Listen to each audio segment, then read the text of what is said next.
Hello વિદ્યાર્થી મિત્રો, કેમ છો? મજામાં ને?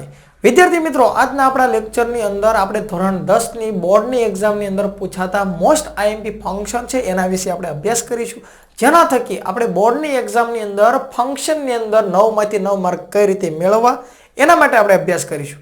તો જે આપણો આજનો આ લેક્ચર છે ફંક્શનની ફફડાટી. તો આવો શરૂઆત કરીએ. જોઈએ આપણે પહેલો પ્રશ્ન શું કહે છે. Heli won the best singer award.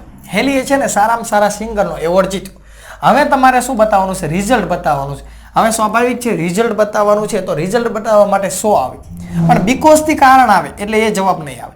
બટથી contrast થાય એ જવાબ નહીં આવે. એટથી વાક્ય જોડાય આ પણ જવાબ નહીં આવે. સીધો જ તમારો જવાબ શું થઈ ગયો? ઓપ્શન એ તમારો રાઈટ આન્સર. શું વાર લાગે આવા તમે કહો? એને સિંગરનો એવોર્ડ જીત્યો.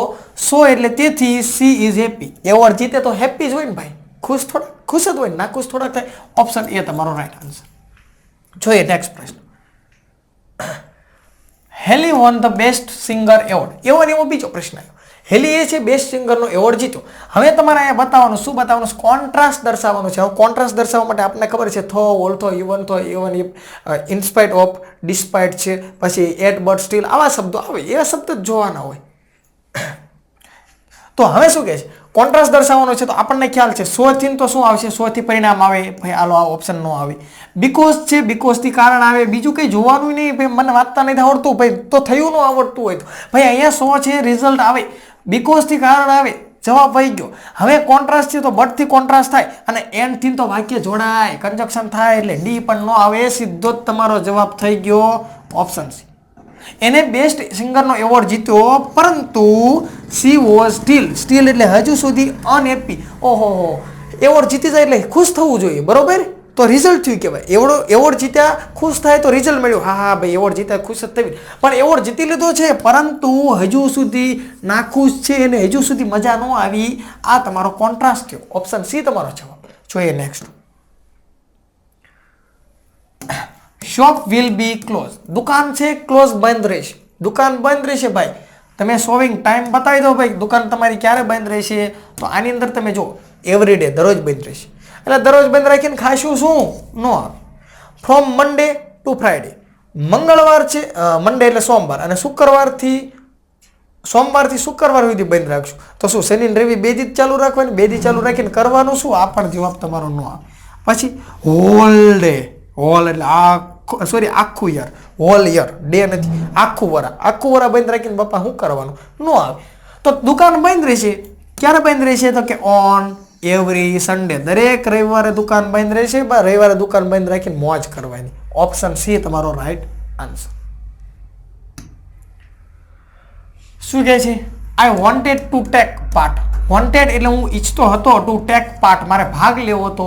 ભાઈ ભાગ લેવો હતો પણ કોન્ટ્રાસ્ટ, પાર્ટિસિપેન્ટ થવું. ભાગ એટલે દુકાને જઈને ભાગ નતો લેવાનો, કોન્ટ્રાસ્ટ દર્શાવવાનો.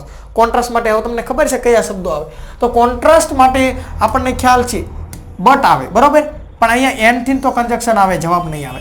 100 થી રિઝલ્ટ મળે, પરિણામ મળે, પરિણામ માટે આ જવાબ નહીં આવે. ઇન ધ કોમ્પિટિશન, ભાઈ કોમ્પિટિશન પણ તમારે કંઈક કોન્ટ્રાસ્ટ દર્શાવવા માટે તો જોઈએ ને શબ્દ, એટલે આ જવાબ નહીં આવે. પણ અહીંયા તમને કોન્ટ્રાસ્ટ દર્શાવવા માટે શબ્દ આપેલો. શું આપેલો છે? તો કે I wanted to take part, મારે ભાગ લેવો હતો, પરંતુ ધ કોમ્પિટિશન હતી, જે સ્પર્ધા હતી એ ઓનલી એવા સ્ટુડન્ટ માટે હતી કે 6 થી 8ના વિદ્યાર્થી હોય ને એના માટે હતી, એટલે હું ભાગ લઈ શક્યો નહીં. પણ હું તો મોટા ધોરણમાં ભણું છું, પછી મારે કેમ ભાગ લેવો? એટલે આ તમારો કોન્ટ્રાસ્ટ થયો, આ વિરોધાભાસ થયો. ઓપ્શન એ તમારો જવાબ થશે. નેક્સ્ટ પ્રશ્ન શું કહે છે આપણને? તો જો money is there in the your purse. તમારા પર્સમાં કેટલા મની છે, કેટલા પૈસા છે? તો હવે મની આવે અને તમને શું કીધું છે? Inquiry as nature. ઇન્ક્વાયરી કરવાની છે, પૂછપરછ કરવાની છે, બરાબર? તો જો મની હોય ને તો એટલું યાદ રાખવાનું, મની સાથે હાઉ મચ યાદ ન રહેતું હોય તો હા ભાઈ એમાં 2 શબ્દ દેવા આવે છે, હાઉ મેની અને હાઉ મચ. તો મની સાથે મચ આવશે, મની સાથે મચ આવશે, મેની નહીં આવે. તો જો હાઉ મેની, તો મેં અત્યારે જ કીધું કે મની છે ને, મની જ્યારે શબ્દ આવે તો મની સાથે તમારે મેની તો લખવાનું નહીં. પછી પૈસા તમારા પર્સમાં છે, કેટલા દૂર છે? હાઉ ફાર નો અર્થ શું થાય? કેટલા દૂર.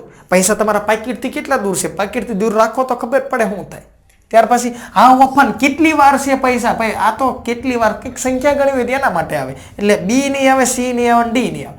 હા, હાઉ મચ એટલે કેટલા, મની એટલે પૈસા તમારા પર્સમાં છે. ઓપ્શન એ તમારો રાઈટ આન્સર થશે. ઓકે.